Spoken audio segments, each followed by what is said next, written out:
Live, local, late breaking. This is Newswatch 12 this morning. Good morning. The time is 6:30 on September 9th. Welcome to Newswatch 12 this morning. I'm Carlos Murrieta. We first want to turn over to Storm Tracker 12 meteorologist Sarah Kress for a look at our Tuesday. And Sarah, I gotta say, I'm an iced coffee person, but today, is it okay for me to have more a hot coffee? I would say so. Definitely starting off this morning a bit cooler, and temperatures aren't going to be climbing too hot. So if you're going to hold on to it for a bit of time, I definitely would recommend a hot today. But if you are heading out, I do have some good news for you. Curry County has now been downgraded to moderate fire danger levels as of this morning, but into Josephine and Jackson counties still sitting under extreme, and Klamath and Lake are under high. But in terms of good news, we're waking up with quite a bit of shower activity this morning, and we'll continue seeing that on throughout your day today. So wrapping up what we can expect, mostly cloudy sky conditions, cool temperatures, and temperatures will be anywhere from about 10 to 15 degrees below normal. Also, some thunderstorms embedded in the mix are possible as well. But checking back in with this morning and where we're seeing some of that shower activity, especially if your area is over east side into southern Klamath County. If you're driving along 140 this morning, you'll likely see a shower work its way in. Areas over to the west right now, if you're through Rogue River, Central Point, seeing some raindrops falling down. And here's a good look at what we're seeing over into western Siskiyou County. We are seeing quite a bit of precipitation work its way down, which is good news, especially for the Dillon and Blue fires burning into Siskiyou County. But out the door into the Rogue Valley, starting off on the chillier side, high temperatures only climb up into the 70s today. So in general, not too bad, much more comfortable than triple-digit temperatures we were seeing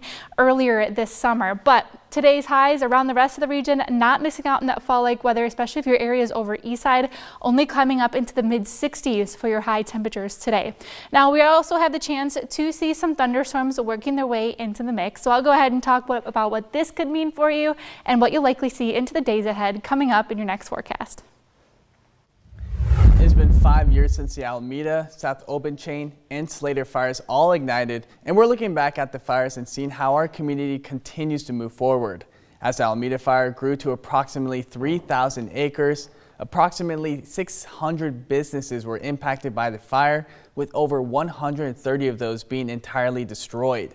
The damage extended into neighborhoods, leaving a lasting impact on residents. And when the fire tore through the valley, it left behind a lifeless landscape, but what looked like the end was just the beginning of a remarkable recovery. Newswatch 12's Danny Stepanovich is joining us live in the studio to tell us more, where scientists say the story of birds reveals the health of the entire ecosystem. And Danny, what can you tell us?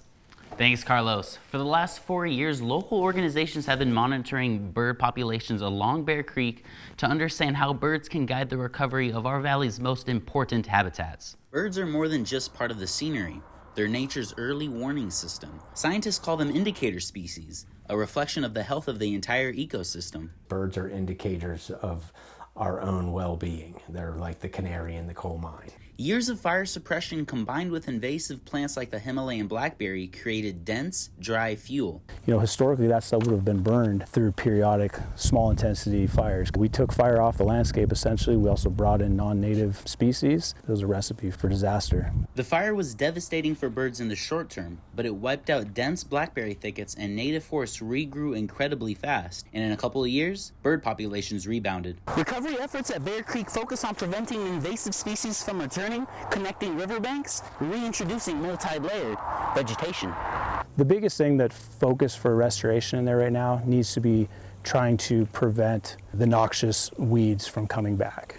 Parks Director Steve Lambert says the city's land management decisions were necessary. I think if we just turned a blind eye to the Bear Creek Greenway and let it do its thing, by now you'd have a full thicket of blackberries out there again. But Ryan says controlled burns and thinning projects could be the most effective to creating a fire-adapted and resilient landscape. Fire is a natural part of the landscape, and so we need to be out there proactively doing thinning projects, applying fire back on the landscape. Not everyone is convinced that intensive restoration is always necessary, and the question whether human intervention is always worth the effort and cost. Nate has been surveying bird populations along the creek since the fire. This forest across the way here grew itself after the fire, but of course we don't know what this will look like in 20 years here. Maybe these plantings will really take off. He says an invasive species of birds, the European starlings, are far the most common bird now. That's probably a sign that some things are not super healthy with the habitat if half the birds are starlings. Restoration isn't just about the plants, it's about creating habitat for birds and wildlife. When the fire came through, it was really devastating, but then like 2 years later, the native forest was regrowing super well. You know, this was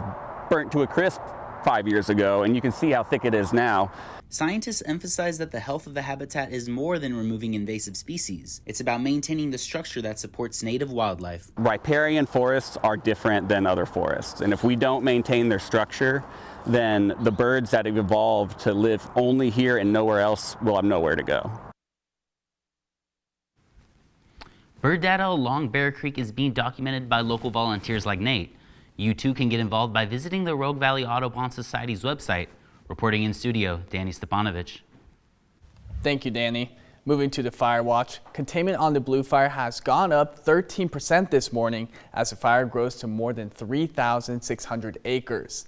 An evacuation order for zone SIS 1007 has been downgraded to an evacuation warning, as in another evacuation warning has been lifted for zone SIS 1007B.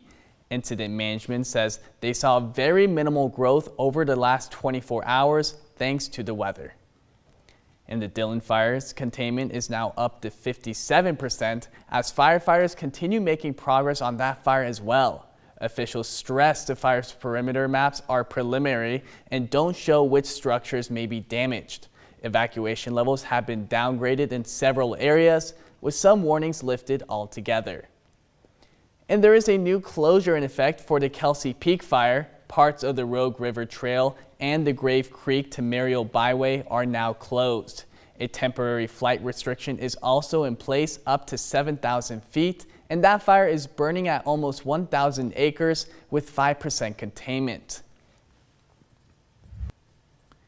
And new this morning, Oregon Governor Tina Kotek has signed an executive order that would direct the Department of Administrative Services to develop a plan to ensure all new state buildings meet seismic safety standards. The order prioritizes improvements to buildings over 50,000 square feet, making buildings lifelines for all residents and first responders. Governor Kotek says preparing the state for an earthquake is a long game, and we must start now and stay committed to this work for decades to come. And the Oregon Department of Fish and Wildlife have announced that a Salmon River hatchery in Otis is in the process of closing down operations after ODFW's recently adopted budget did not include funding to continue its operation. ODFW says closing the hatchery is hard and a rare decision, and in the last 40 years, a hatchery in Butte Falls has been closed due to diseases. ODFW says no hatchery programs are being eliminated, though production will be reduced. They are also working to keep access open as a volunteer host will remain on site. And moving on to a traffic alert. Caltrans District 2 says that some road projects will be causing some traffic delays starting this week, and the Fort Jones Culverts project on State Route 3 in Siskiyou County will be taking place as one-way traffic control will cause delays up to 10 minutes. The road work will take place from 7 a.m. to 5 p.m. and is expected to wrap up in mid-October. The project will be taking place on South Kidder Creek Road, which is about 1 mile south of West Moffett Creek Road. And Wenburn Way in Lithia Park will be closed this morning from the bandshell up to the upper duck pond for a hazardous tree removal project. The road closure will start around 8 a.m. and throughout the duration of this project, no pedestrian or bike access will be allowed within the closure due to safety reasons. The road and pathways will reopen once the project is finished and the area is deemed safe. And on to a crime alert. Klamath County deputies say a burglary at Henley High School has led to an arrest and the recovery of nearly all stolen property. Staff discovered the theft on Friday after 20 Chromebooks and a training doll were stolen, which is a total of more than $6,500. Surveillance video showed 2 men breaking in, and deputies were able to recover 18 laptops, and Brandon James Brown has been arrested, who now faces burglary, theft, and trespassing charges. Investigation into the second suspect is still ongoing.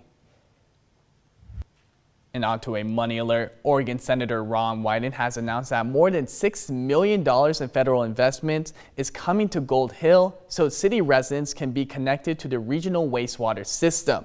Senator Wyden has been working with Gold Hill in order to abandon the city's old sewer treatment plant and direct wastewater to the regional sewer system, which is operated by Rogue Valley Sewer Services and the city of Medford. This switch would avoid a rate increase that would have costed about $150 per household, and the $6.2 million investment will be coming from the U.S. Department of Agriculture.